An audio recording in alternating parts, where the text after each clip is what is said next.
Winnie to this press conference for Auto Expo 2023 components. Auto Expo started with, and many of you would be aware, started as a domestic show in 1986, 16th edition now, and we celebrate 37 years of the Auto Expo in India. The Auto Expo 2023 components has been hugely endorsed by industry, and the event was oversubscribed. And that again points to the significant positive outlooks on the confidence of the economy, but I think very importantly, the critical industry potential, both domestically, but I think, and Sanjay and I were speaking, very importantly as a global export hub. The exhibition itself has the following features. One, it has grown continually, and the event will cover approximately 60,000 square meters, up from 56,000 in 2020 and 52,000 square meters in 2018. More than 800 companies from 15 countries are participating in the exhibition. Large presence of SMEs, which is very important because they form the backbone of the manufacturing sector in general. More than 200 international companies from 15 countries, all major countries are participating: France, Germany, Israel, Italy, Japan, UK, USA, and many more. And then there are country pavilions: France, Germany again, Poland, South Korea, UK. Business delegations from the neighboring countries will be coming, apart from European and the USA. So the strong international participation again is a great opportunity for our manufacturing base. Approximately 1,400 new products, technologies from 200 companies will be displayed during the exhibition, and we expect over 100,000 visitors from 40 countries and media, government officials, business people, etc. Government policy has been strong and progressive in the auto and auto components sector, and I'd like to mention three of them. One is 100% FDI allowance under the automatic route that's been there, but importantly the PLI scheme for automobile and auto components with a huge financial outlay and a focus on Atmanirbharta. Two, the FAME 1 and FAME 2 scheme, and the three, the PLI scheme for ACC batteries. And all of this will boost the efforts of domestic manufacturing for advanced, technologically forward component parts and bring additional investments across the supply chain.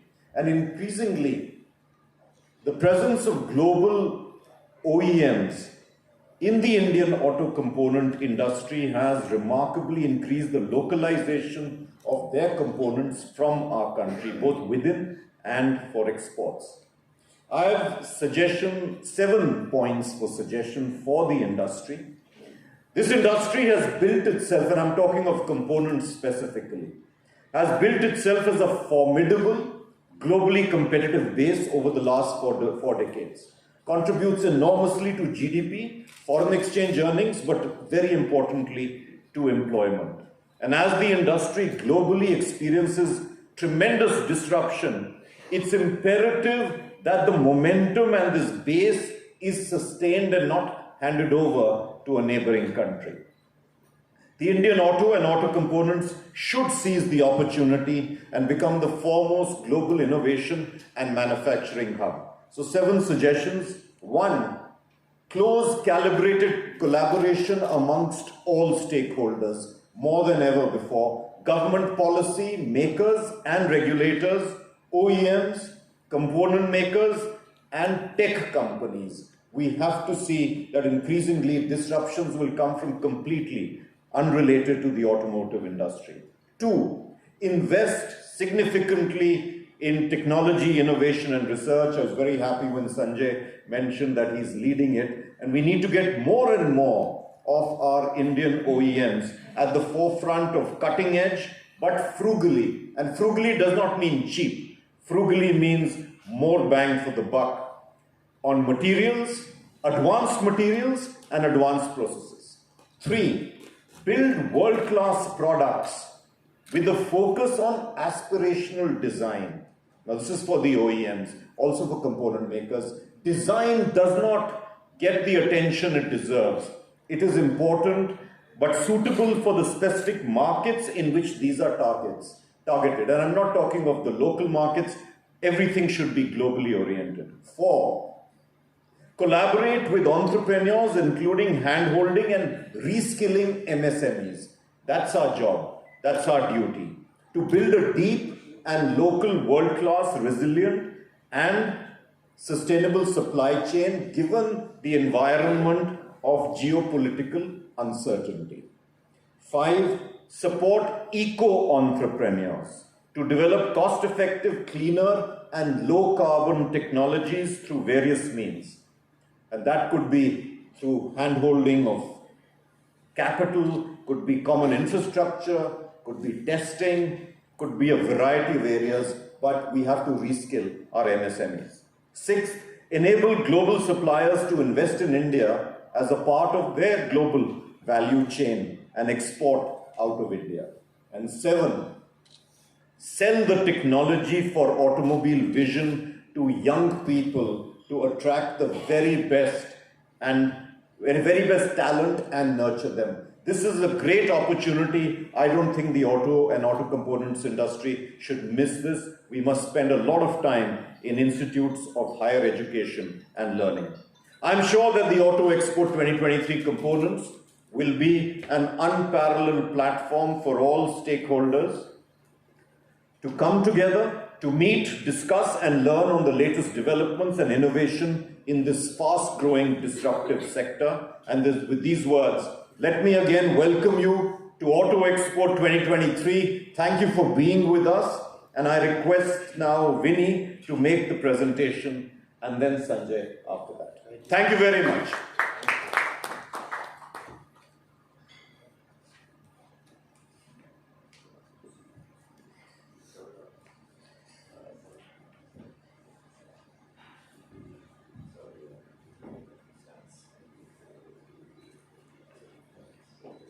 Thank you, Vipin, for, in some sense, setting the tone for my presentation and more importantly, describing what the entire automotive industry embodies and stands for. In fact, if I were to say on your 7 points that these are the 7 habits for a robust automotive industry ecosystem.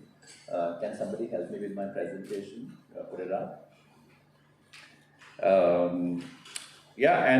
What is very, very interesting is that our conference and in fact the entire event is happening in the backdrop of something very interesting and important that happened for the industry. We had the green hydrogen mission cleared by our Honorable Prime Minister with an outlay of 20,000 crores. I guess that's going to go a long way in supporting us when it comes to clean energy and as the entire industry as it transitions to more sustainable manufacturing and sort of walking onto the mission of our Prime Minister for a carbon neutral India by 2070.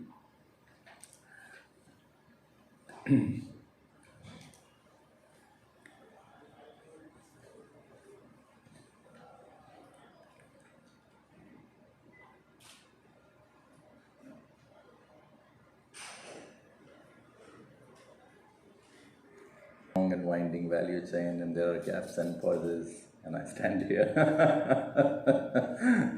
This is not representative of things. Right? Yeah, so, well, you know, the entire show is themed on the technology transformation that the entire automotive industry and more specifically the auto component industry is growing through. We all know that on one hand is a move towards electric mobility, on the other the government is talking about flexi fuel, they're talking about biofuels. Much more is happening on the shop floor levels where we're witnessing a lot of digitization happening. There is Industry 4.0, there's blockchain happening. So the entire essence of the Auto Expo component show will be on transformation that the industry is going to witness, and it's themed Technovation, a global platform for future technologies and innovation. So Vipin, it reflects on some of that you said that the industry should be doing. I guess maybe we have well begun, but a long way to go. The next. The Auto Expo, of course, the component show is all about components and the components transforming. You would have the entire genre of the traditional auto components as well as the new. So on one hand, you will have the traditional engine components, the transmission components, the entire chassis. There are pavilions on bearing. There are pavilions on the garage equipment. And last but not the least, definitely, you will see a lot on newer technologies, whether it is electric mobility, whether it is the ADAS. So you will find a lot of interesting and happening things there. And of course, there will be startups with the next. So key highlights, of course, Vipin alluded to country pavilions. I'll show you all the names of the countries that have come up with pavilions. The Auto Expo is all about networking, huge focus on B2Bs and B2Gs. A lot of the state governments would be driving in their delegations also, a lot of international sourcing delegations coming our way, conferences and events, of course, all about networking, a lot of student engagement, a lot of engineering colleges would be sending teams of students within, again, this segment that needs to be engaged to see how happening the component industry has been, because largely we get overshadowed by the vehicle industry, but we need to sort of give a peek into the future to some of the young people, and that's why the engagement with engineering colleges. And of course, there will be focused pavilions. We go next. So, key statistics, 60,000 square meters of space, largest ever. And of course, the Pragati Maidan is now completely transformed in the way the entire industry is transforming. We will be in new halls. These are really world-class halls. And there are 4 halls on the ground level and 4 halls on the first floor. And we completely sold out. We apologize to some of our members that we've not been able to accommodate. About 1,000 to 1,200 square meters of space we haven't been able to allocate because about 15 to 20 odd companies sort of, they applied beyond the time and we couldn't accommodate. 800 companies will be participating. This is close to 200 companies more that we did in the previous show. And the focused pavilions, I alluded, but here they are, the garage equipment pavilion, the bearing pavilion. There is a pavilion on EV components. It's called Technovation, all taken together, innovation, startups, and EV components. ACMA has been championing the cause of road safety, and we again will have a set of players that would be displaying then parts and components related to road safety and vehicular safety. And of course, there's a pavilion on ACMA Industry Services, overseas delegations, a whole host of countries, including the neighboring countries, some developing ones, you see, and also the developed world. So UK, USA, Russia, Spain, LATAM, maybe Russia has come twice, maybe the more focus, looking at India in a more focused manner, Canada, Africa, Bhutan, Bangladesh, of course. Next. International presence, very strong international presence from 15 companies. A lot of the parallel events that will be happening. We'll have the ACMA Aftermarket Summit on the 11th. We have the ACMA Global Summit and also the ACMA Technology Partnership Summit. Again, we have the IPO Forum. We have stakeholder consultation on HFCs, again, environment there, and the ACMA IVA conference on spare service support. Essentially, these are independent garage players, and we want to support them because they represent a big market for us. International pavilions, 6 of them, France, Germany, Japan, Poland, Korea, UK. Yeah, next. And this is the map with the new halls. The ones in the yellow are new halls. And I don't have a pointer here, but sort of, this is the Mathura Road, and this is the Bhairo Road. And you have an entrance here And this entrance in blue is just about 100 paces from the halls.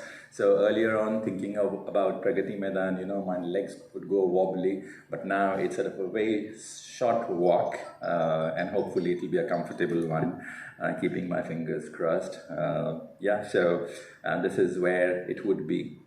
So thank you all very much for joining us today, and I look forward to welcoming all of you at the component show. Very excited. And now I invite my president for his expert comments. So, Thanks, Vinny. If you don't mind, I'll sit and speak. Mr. Sondi, thank you, and Vinny, thank you for the introduction and covering, almost everything that needs to be covered about the Auto Expo. As mentioned, we're having the show after 3 years, and it's in a very exciting time for us because we're coming off great growth. Back of great growth, we had $56 billion sales last year, and in the first half we've already touched 34 with an export of 10 billion. So we're looking at good growth, and not just growth but also great investment in technologies. There's a big focus from the government, as Mr. Sodhi rightly said, with the PLI schemes, the FAME and the FAME-2 and the PLI battery scheme, on future technologies, and we're going to see a lot of future technologies at the Auto Expo this year. So it's a lot of excitement for us, a lot of sourcing delegations visiting. You've seen Vinny talked about the IPO forum, which is the National Purchase Offices. We've had a lot of interest from a lot of different countries and companies globally to source out of India, again, as Mr. Sondi said, to create the global hub for manufacturing. So we're really excited about everything that's coming. Telematics, connectivity, autonomous, electric in all forms, different fuels. So the auto component show is going to be very different from what you've seen in the past because of the disruption that's occurred in the industry and continues to occur, and the kind of investments that are happening with regard to future technology. So we're going to see a lot of great stuff. One point I want to talk about is collaboration, and it was Mrs. Sondi's first point on creating a global innovation hub. And we've seen great collaboration with ACMA, SIAM, the government of India, as well as OEMs. In fact, we yesterday had a meeting on the electronics and localization of electronics and how we can all collaborate to create a global hub for electronic manufacturing and deep localization of electronics. So with that, we'll open up to question and answers, and we're really excited about the Auto Expo. It's been 3 years since we've had a physical event like Auto Expo, and we look forward to seeing you all there and coming and seeing all the future technologies that are driving the automotive industry today and in the future. Thank you.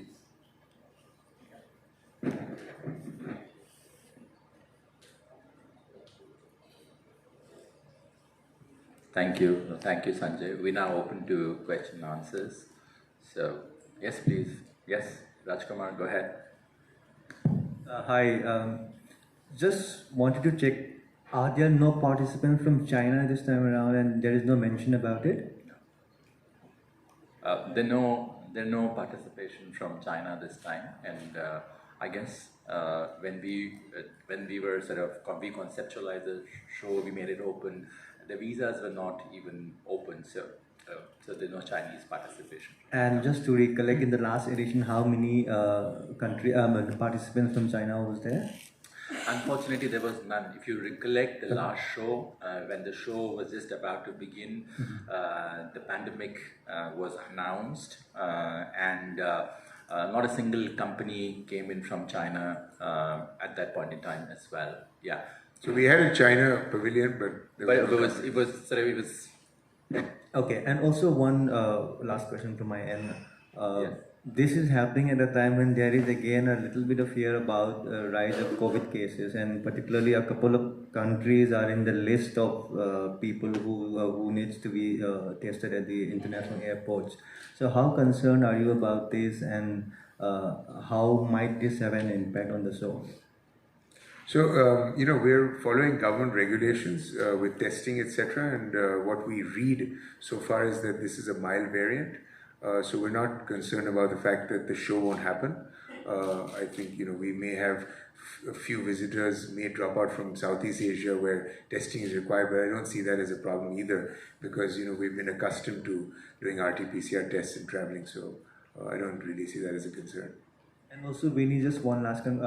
You said that you expect about 1 lakh visitors in during the expo. Yes. Right? This would be how much compared to the previous edition? Well, so in the last edition we had 1,10,000 visitors. Okay, and this time we are expecting 1 lakh plus. It is sort of pretty much similar, but I guess. The excitement is very palpable. Interestingly, we did not have to market the show,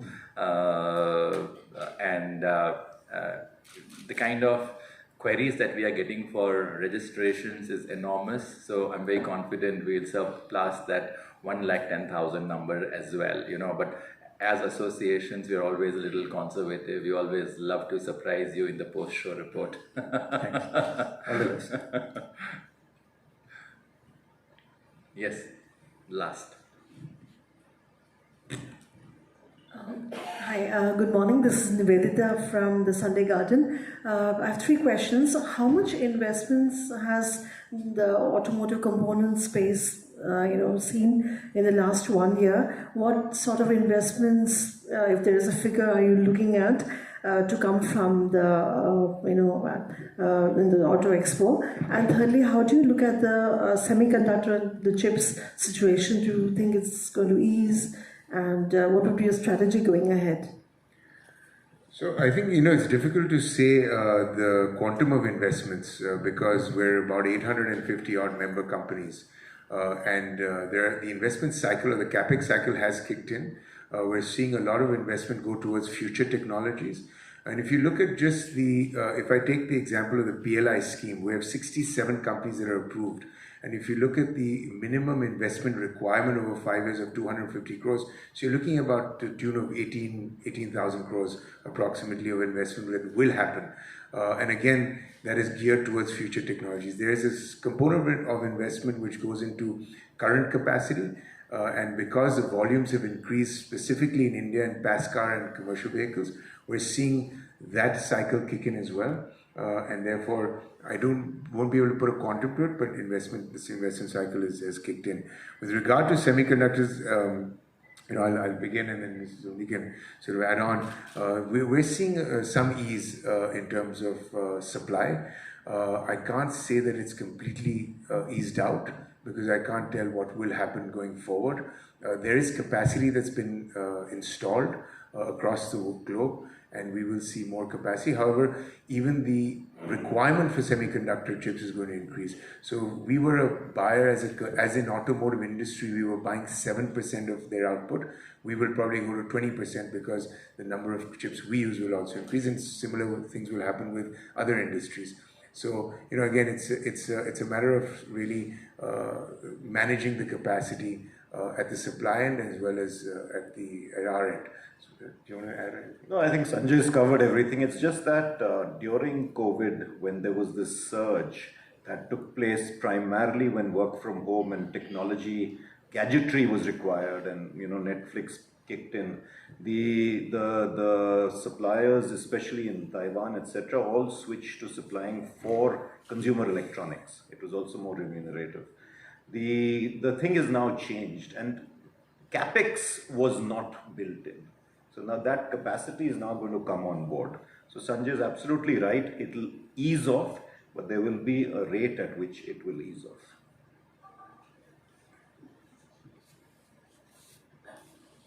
Thank you, Nivedita. Thank you.